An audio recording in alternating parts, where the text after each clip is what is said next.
Kitab Daniel. Kisahnya terjadi setelah serangan pertama Babel ke Yerusalem dan mereka menjarah kota dan bait suci dan membawa sekelompok umat Israel ke pengasingan.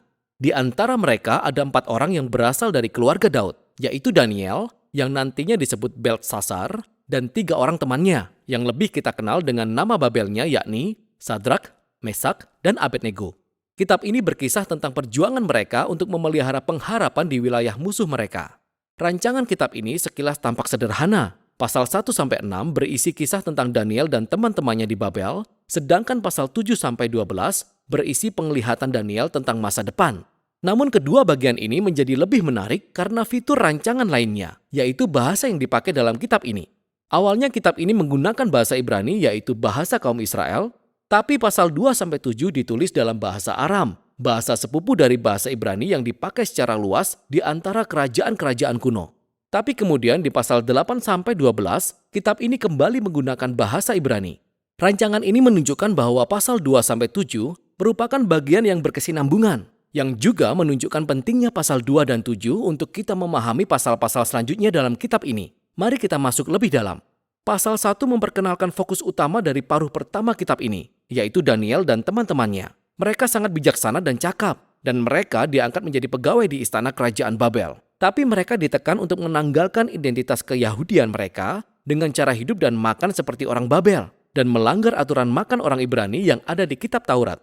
Jadi mereka menolak dan lebih memilih untuk setia kepada Taurat dan itu membuat mereka ada dalam bahaya. Namun Allah menyelamatkan mereka dan akhirnya mereka justru ditinggikan oleh Raja Babel. Setelah ini, mulailah bagian berbahasa Aram yang memiliki rancangan simetris yang keren. Jadi pertama-tama Raja Babel bermimpi dan ternyata hanya Daniel yang bisa mengartikan mimpi itu.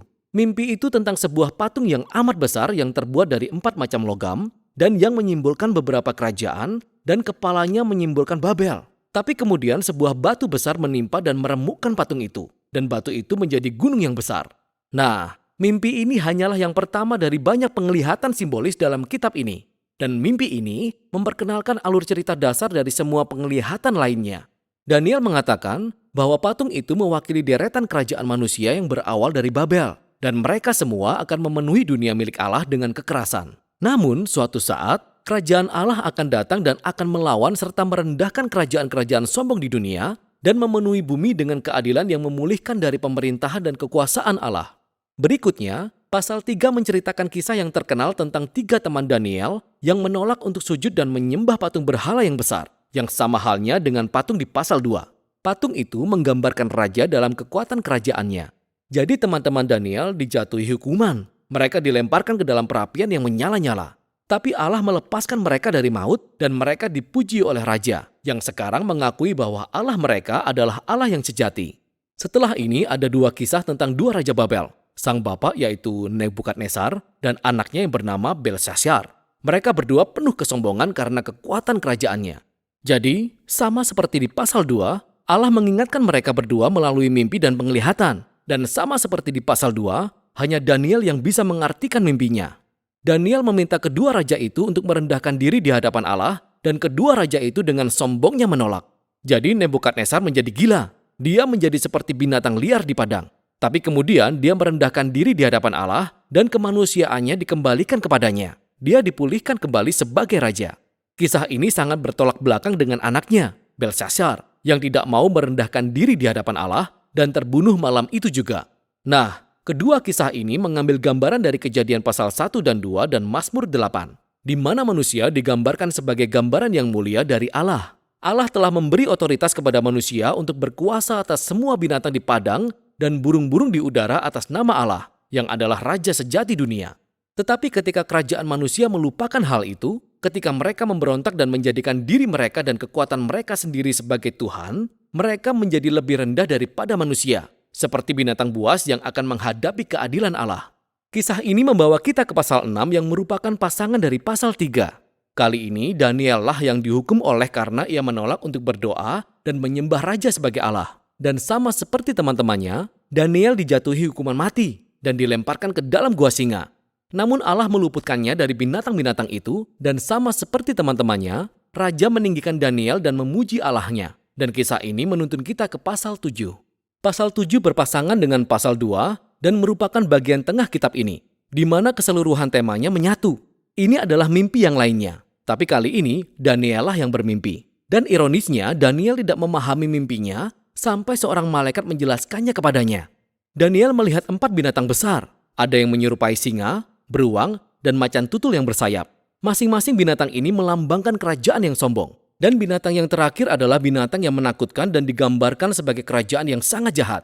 Dan dia memiliki banyak tanduk, sebuah simbol yang umum untuk raja-raja dalam perjanjian lama. Dan ada satu tanduk yang spesifik yang menggambarkan seorang raja yang sombong serta meninggikan dirinya di atas Allah dan menganiaya umat Allah. Nah, mereka disimbolkan dengan figur yang disebut anak manusia, yang merupakan gambaran dari umat perjanjian Allah dan raja mereka yang berasal dari garis keturunan Daud. Namun tiba-tiba, Tuhan yang dijuluki yang lanjut usianya datang dan membangun tahtanya. Dia mengalahkan binatang yang menakutkan dan memuliakan anak manusia dari awan-awan, di mana dia datang untuk duduk di sebelah kanan Allah dan mengambil bagian dalam pemerintahan Allah atas bangsa-bangsa. Kita bisa menilik ke belakang dan melihat bagaimana kisah-kisah di bagian paruh pertama ini saling berkaitan. 3 kisah tentang kesetiaan meskipun dalam penganiayaan. Hal ini dimaksudkan untuk menawarkan harapan kepada umat Allah yang menderita di antara bangsa-bangsa. Namun mereka menderita oleh karena kerajaan manusia yang memberontak menentang Allah dan menjadi seperti binatang. Dan penglihatan-penglihatan ini menumbuhkan kesabaran ketika umat Allah sedang menanti-nantikan Allah untuk membawa kerajaannya dan memerintah atas dunia, serta membela umatnya yang menderita. Tapi hal itu menimbulkan pertanyaan tentang kapan Allah akan melakukan itu, dan itulah yang akan dijabarkan oleh ketiga penglihatan terakhir. Di pasal 8, Daniel mendapat penglihatan lain tentang 2 binatang terakhir di pasal 7. Tapi kali ini, mereka digambarkan sebagai domba jantan yang dikatakan sebagai simbol kerajaan Media dan Persia. Dan ada kambing jantan yang menggambarkan Yunani kuno. Dan dari kambing jantan itu muncul beberapa tanduk. Dan satu di antaranya adalah simbol dari raja yang jahat dari pasal 7. Dan kita diberitahu lebih jauh tentang raja jahat tersebut, bahwa dia akan menyerbu Yerusalem dan meninggikan dirinya di atas Allah dan mencemari bait suci dengan berhala. Namun pada akhirnya, dia akan dihancurkan oleh Allah yang akan meninggikan umatnya dan kerajaannya. Nah, di pasal 9, Daniel menjadi sangat bertanya-tanya, khususnya mengenai kapan semua ini akan terjadi. Jadi Daniel mencari rujukan dari gulungan kitab Yeremia, di mana Allah berkata bahwa pengasingan umat Israel akan berlangsung selama 70 tahun saja. Jadi bagi Daniel, 70 tahun itu hampir selesai, dan dia meminta supaya Allah segera memenuhi janjinya. Namun datanglah seorang malaikat dan memberitahunya bahwa dosa dan pemberontakan umat Israel terus berlanjut. Dan karena itu, masa pengasingan dan penindasan mereka akan berlangsung 7 kali lebih lama dari apa yang ada dalam penglihatan Yeremia. Daniel menjadi sangat gelisah karena penglihatan ini. Dan dia mendapat satu penglihatan terakhir. Kita disuguhi deretan kerajaan yang sama. Mulai kerajaan Persia, lalu Yunani dan Alexander Agung.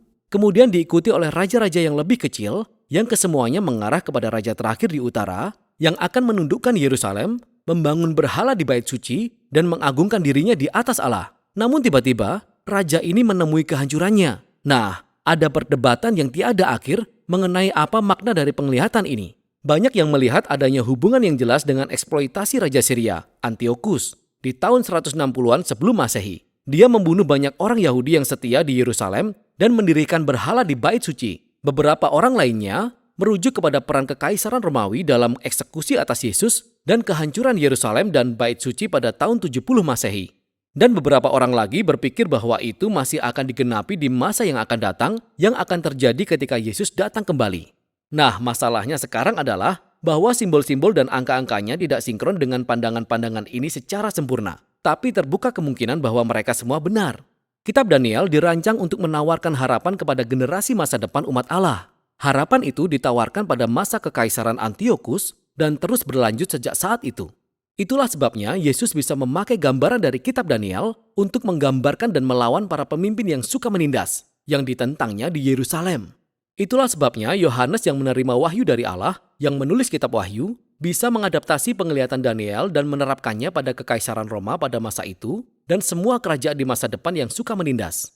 Sehingga inti kitab Daniel adalah bahwa setiap generasi pembacanya bisa menemukan suatu pola dan sebuah janji di sini. Polanya adalah manusia dan kerajaannya menjadi binatang buas ketika mereka mengagungkan kekuatannya sendiri, ketika mereka menentukan sendiri apa yang benar dan salah, dan tidak mengakui Allah sebagai raja sejati mereka.